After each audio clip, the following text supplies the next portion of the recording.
उत्तराखंड कांग्रेस ने चुनावी theme song और चार धाम चार काम उत्तराखंडी स्वाभिमान कैंपेन की लॉन्चिंग की। छत्तीसगढ़ के मुख्यमंत्री भूपेश बघेल ने देहरादून में कांग्रेस की इस कैंपेन की शुरुआत की। पूर्व सीएम हरीश रावत, प्रदेश अध्यक्ष गणेश गोदियाल, कांग्रेस की ऑब्जर्वर मोहन प्रकाश, पूर्व कैबिनेट मंत्री हरक सिंह रावत, नेता प्रतिपक्ष प्रीतम सिंह मौजूद रहे। थीम सॉन्ग और चार धाम चार काम उत्तराखंडी स्वाभिमान कैंपेन की लॉन्चिंग के बाद चुनाव प्रचार वाहन को हरी झंडी दिखाई। छत्तीसगढ़ के सीएम भूपेश बघेल ने कहा कि उत्तराखंड में कांग्रेस की सरकार बनने वाली है।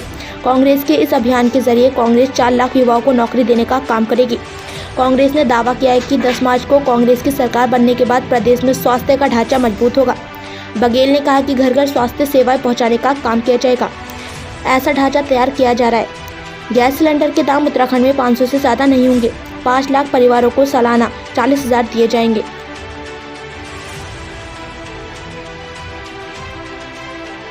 तो आपने कहा ना ये कैसे होगा। हमारे पास जीता जागता उदाहरण छत्तीसगढ़ है, जिसमें जो बातें कही गई वो कर रहे हैं। आप पता कर लीजिए वहाँ किसानों की ऋण माफी हुई कि नहीं। वहाँ 2500 रुपये क्विंटल अभी धान खरीदी हो रही। अभी इस महीने के आखिरी तक के धान हमने तो पानी गिरा तो उसको 7 फरवरी तक बढ़ाया। वहाँ धान खरीदी चल रहा है नहीं चल रहा है। पिछले साल 92 लाख मीट्रिक टन धान हमने खरीदा, उसके पहले 83 लाख, उसके पहले 80 लाख। सर आपकी आमदनी कितनी है?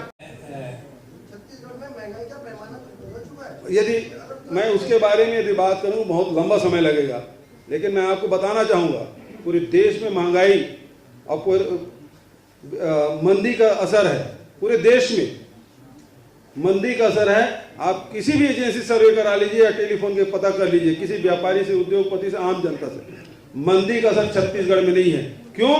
क्योंकि हमने डायरेक्ट बेनिफिट दिया है। 22 लाख किसानों को 2500 रुपये क्विंटल में धान खरीदी कर रहे हैं। किसान आज हर प्रकार से संपन्न हुए। उसी प्रकार से अभी हमारे राज्य में बहुत जल्दी हम भूमिहीन श्रमिकों को भी 6,000 रुपया देने जा रहे हैं। मजदूरों के भी 13 लाख जो तेंदुपत्ता संग्राहक हैं, 4,000 प्रति मानक बोरा के दर से तेंदुपत्ता दिया जा रहा है। तो वहां मंदी का कोई असर नहीं है, और चूंकि उसके आय में वृद्धि हो गई है, इस कारण से महंगाई का भी वो प्रभाव नहीं पड़ रहा है जो दूसरे प्रदेशों में दिखाई दे रहा है। 1 मिनट,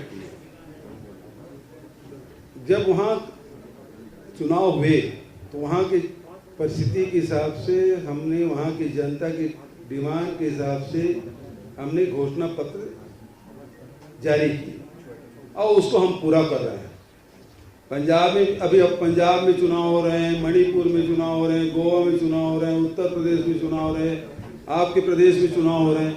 तो यहाँ के परिस्थिति के हिसाब से यहाँ के हमारे नेताओं ने घोषणा पत्र जारी किया है। तो इसका मतलब यहाँ हुआ, इसका वहाँ भी होगा, ऐसा नहीं है। और ये मैं हर जगह सुन रहा हूँ, और भारतीय जनता पार्टी इसी प्रकार से मेरे सवाल करवाते हैं।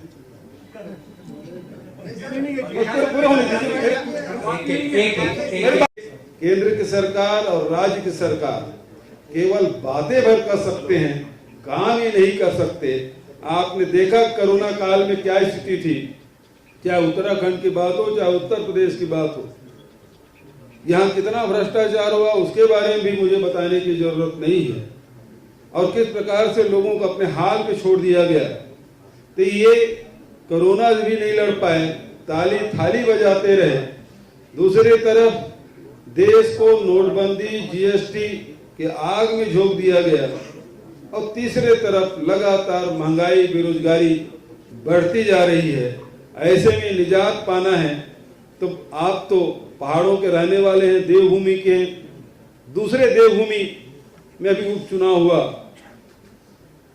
जिसे हम हिमाचल प्रदेश कहते हैं, 1 लोकसभा और 3 विधानसभा में वहां के मतदाताओं ने महंगाई और बेरोजगारी के खिलाफ मतदान किया और भारतीय जनता पार्टी की 4 सीट में हराए।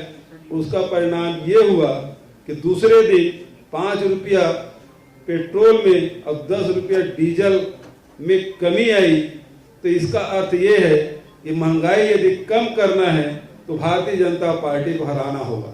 ये संदेश मिल चुका है। मैं समझता हूँ कि पहाड़ी की भाषा पहाड़ी ज़्यादा अच्छा समझेंगे, और उत्तराखंड में निश्चित रूप से कांग्रेस की सरकार आएगी, महंगाई और बेरोजगारी से निजात मिलेगी, लोगों को रोजगार मिलेगा, एक सुंदर उत्तराखंड बनेगा। इन्हीं शब्दों के साथ मैं आप सबका पुनः धन्यवाद करते हुए अपनी वाणी की विराम देता हूँ।